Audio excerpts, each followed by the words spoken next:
What's up, YouTube? This is the Duel Factory, back at it again with another Destiny Hero deck profile. This is what I played at the Crestwood regional that I told you I was going to this Saturday. Destiny Heroes was my favorite archetype, and Astro Phoenix was my favorite character. So that's why I ended up playing the deck. At the start of the day, I actually lost my first two rounds, and I was going to drop, but my buddy Jordan continued to play, so I went ahead and kept playing. And it ended up being a really good decision because I won my next 7 in a row, finishing 7-2 for the day and taking 19th place. So that being said, on to the deck profile. I'll show you guys what I played. So starting off the monsters, we played 3 Elemental Heroes Shadow Mist. He is more or less your new Stratos. Whenever he goes to the graveyard, he can search any hero card out of your deck, so that doesn't limit him to Elemental Heroes. So you can search all your Destiny Hero cards as well. Also, when he special summon, he can search any mass change. And I don't play Bubble Man in the deck because I'd rather just have all dark targets for Darklaw because he's the best mass hero.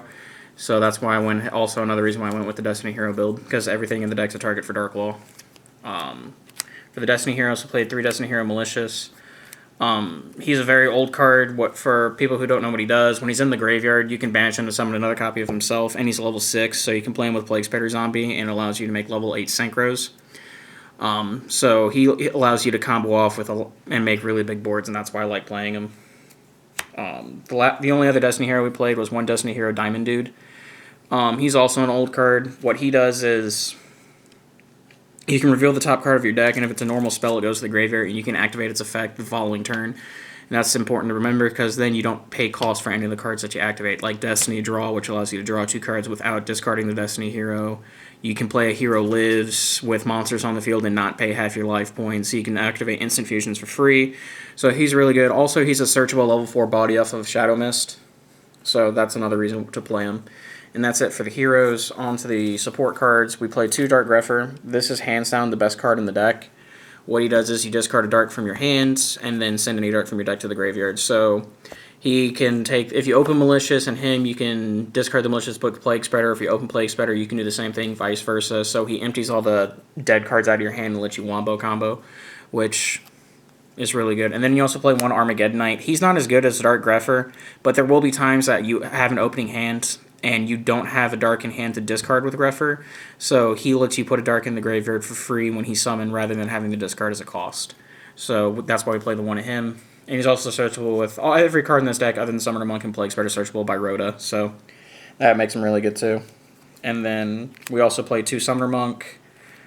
He's basically is the best card to open when you're trying to make the big boards. He tutors out your Dark Grepher, he tutors out your Armageddon Knight, and he tutors out your Shadow Mist to trigger its effects, and puts 2 Darks on the board so you can make Evil Swarm Nightmare. And then, if this card doesn't get Veilered in your opening hand or opening play, 9 times out of 10 you usually win the game. And then we play the 1 Plague Spider Zombie because it's the tune that you go into. And that's it for the monsters. On to the spell. We play 3 Hero Lives. More or less, this card says that you play by Battle City rules, so you pay half your life points, which puts you at 4,000, and then you summon a hero out of your deck. The only target in the deck is Shadow Mist. However, even though there's only 3 targets, I'd rather open this card in every opening hand because it just makes your opening boards a lot better, and it makes it really hard for your opponent to play. We also play 3 Mass Change. You can tutor these out with Shadow Mist, and this is also what allows you to go into Mass Hero Darklaw, which is Macrocosmos, and your Mass Hero Anki, which allows you to OTK. For the Destiny Hero spell card, we play 3 Destiny Draw. You discard a Destiny Hero, and then you draw 2 cards. So it puts your Malicious in graveyard. Also, if you open like Instant Fusion or Soul Charge, you can discard your Destiny Hero Diamond Dude, and then you can Soul Charge it or Instant Fusion it back, which is really good. We play 3 Upstarts. The Upstart theory is you play a 37-card deck, so by playing this, it made my opening hands a lot more consistent. And also, most of the time when I activate Upstart Goblin, whenever I resolved it, it gave me the final combo piece I need to make a huge board. So it was really good this weekend. We played 2 Instant Fusion. I wanted to play a 3rd, but I couldn't find room in the main deck to put the 3rd. But this made my opening boards really good as well, because if I didn't have the ability to go into Nightmare, it at least gave me the ability to go into Traptrix or Flesia, which is a really good card.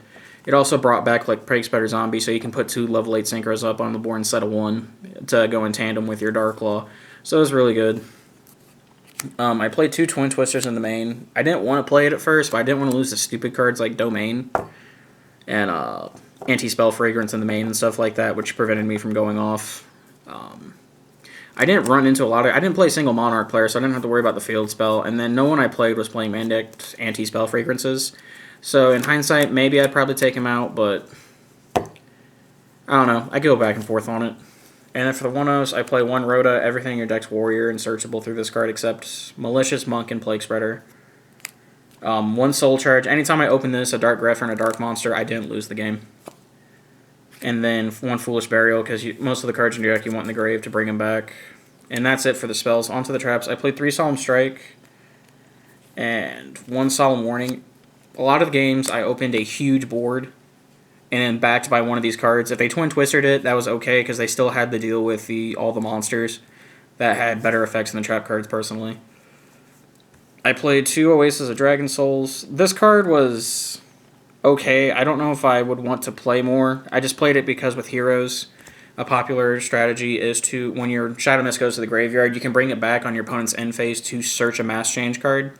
And then it also allows you to search a hero when it goes to the graveyard. So you can resolve 2 effects within 3 phases. So it's really good, but I don't know. It seemed, when I drew it, it seemed mediocre, but I don't know. I don't know if I'll keep playing it, but it'll have to do more testing. And then I played 1 Time Space and 1 Bottomless for the Rafflesia targets. The Time Space I never resolved. I never wanted to resolve, so I'd probably take it out after playing this event. And Bottomless, I resolved it several times.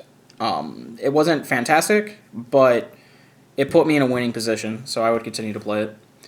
And that was the main deck. It is 40 onto the extra deck. I do play 1 Norden. Like I was saying, I wanted to play multiple copies because being able to instant fusion turn 1 after you've established a graveyard and a field and make an additional monster to go with that field is really good. It wasn't that terrible though, because like I was saying, you can bring it back with Oasis. And that's not a bad play, so the 1 was fine for this event. I played 1 Master Hero Anki. He's a big-bodied hero, and he also allows you to OTK, because whenever he destroys a monster and sends it to the graveyard, it adds any quick play change spell card from your deck to your hand, which is a good effect on every deck other than Pepe, because they're pendulum monsters, so they don't go to the graveyard. I played 2 Master Hero Darklaw. He's the best Master Hero. Macrocosmos is hard for a lot of decks to deal with. Every single one of the decks this format actually really hard to deal with. Mermail, Monarch, Pepe, and Cosmo, especially since they can't tutor out other big spaceships, so this card's really good. And that's it for the fusions. For the synchros, I played 1 Beals. Outside of Cosmojo, Cosmos do not have an out to this card, so anytime I summoned it, it's usually an auto win. Psyframe Lord Omega. Game 1, this was my go-to synchro to go to because he can banish cards out of your hand and he can put Plague Spreader back. So once I figure out what my opponent's playing, I can make one of the other 2 synchros accordingly to deal with the problem. And then once I knew what my opponent playing, a lot of the times I made Void Ogre Dragon to negate spells and trap cards, which is a really powerful effect. Especially if they only play like 1 major out to your board. If you stop that, you usually win the game. 1 to the XYZs, I played 1 Abyss Dweller. I almost thought about not playing it, but then I did. And it didn't even matter because I never summoned it once. 1 Evil Swarm Nightmare. I went into this card a lot. It basically forced my opponent to scoop if they didn't have an out to it, so it was really good. I played 1 Castell. I made this card several times. I played 1 Utopia. I don't like playing this card, but it lets you go into Utopia the Lightning, so you have to play it. In tandem with it, I also played 1 number C39 Utopia Ray. I played it because I wanted to be able to resolve my Utopia the Lightning twice. Also, if you read close on the card text, the effect of Utopia Ray does not target, so you can hit big spaceships with it, and you can get your life points usually below 1,000 in the deck real easy most of the time because you're paying so much life for all your spell cards. So that effect didn't come up, but in testing, well, to be perfectly honest, I didn't even test this deck before I went up there, but there are random times that you will need this effect. I actually resolved it once. It was really funny. And then, also, if I side deck Mind Control, so if my opponent says forced to make a Utopia, I can Mind Control it away and just put this over it. And then I also played Utopia the Lightning. This card is really good. I summoned it several times. It got over spaceships. It helped OTK opponents. It's a really good card. And then I did play 1 Diamond Direwolf. I summoned this card several times to deal with, like, if my opponent made me go second, to deal with 1 back row and then just make a huge OTK push. And then the 1 Rafflesia. This card, I only resolved its effect twice But most of the time, if I summon this or Nightmare backed with 2 other monsters, my opponent had to scoop because he couldn't deal with the board. And that was my extra deck. Changes to that, I would probably find room to make a Scarlet Red Dragon Archfiend because there's a lot of times I wanted to summon that card. And then I would try to make room for the second Norden, but I don't know what I would take out. To the the side deck, I did play 1 copy of Mind Control. Mind Control was interesting card. It was a 1 card out to Rafflesia, it was a 1 card out to Infinity, and it was a 1 card out to Nightmare, so that's why I wanted to play it. Also, if my opponent left a level 4 on board and making me go second, I can use it to do my own OTK pushes. However, anytime I sided in, I never resolved it because I never drew into it. So I don't know how strong of a card it is, but I do like playing it. I did play 1 Raigeki. Again, if my opponent forced me to go second, I wanted to be able to out their big board. I played 3 copies of System Down for Cosmos. The 2 Cosmo players I played, I sided all 3 of them in. Never saw it once, but that's the luck of the draw. I played the 3rd copy of Twin Twister. Like I said, games 2 and 3, Twin Twister's a lot better because they side in Floodgates to beat you. So I wanted to be able to out the Floodgates. And that's it for the spells in the side deck. I didn't play any monsters in the side deck. The trap cards, I played 3 Anti-Spell Fragrance. This is an auto win against Pepe if they don't open the out to it. I also played 2 Magic Deflector. This stops your opponent's Twin Twisters, and it also stops the Monarch spell card, the Domain of the True Monarchs. But I didn't play any Monarch, so that didn't come up. But I did side this in a couple times. It does kind of conflict with Mass Change, but usually you throw up a huge board knowing if you have Magic Deflector, you just activate it the same turn, and then you play this, and then you put that behind it and back it, and it's really good. I did play 3 Mask of Restrict. This card would have been really good in theory, but I didn't play any Monarch, so I never boarded it in once. And then for my Floodgates, I did side 1 copy of Master Key Beetle because you can go into it turn 1 really easy. And that was my side deck. On to my rounds. My first round I played Mermail. I bricked games 1 and 2, so I lost that round. And then my second round I played Cosmo. I bricked again, and I lost that round. I thought about dropping at that point, but I continued to play. Round 2 I played a Pepe variant, but his build was... It was interesting to say the least. It played Mist Valley Apex Avion, and it also played Hanzo, the Ninja Grandmaster, who searched a trap card, so that was interesting. Me and him went 3 games, I won that. My 4th round, I played Madolce.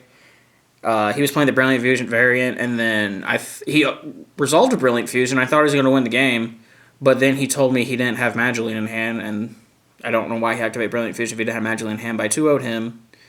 My 5th round, trying to remember him off the top of my head. I was playing a Fluffle player. The Fluffle player, game 1 he bricked, game 2 he forced me to go first. I opened a huge board, like I said I usually try to go for, and then he Dark Holed me and OTK'd me. Then game 3 I forced him to go first and I just OTK'd him back. My round 6 I played BA. I opened Omega, Nightmare, Dark Law, both games.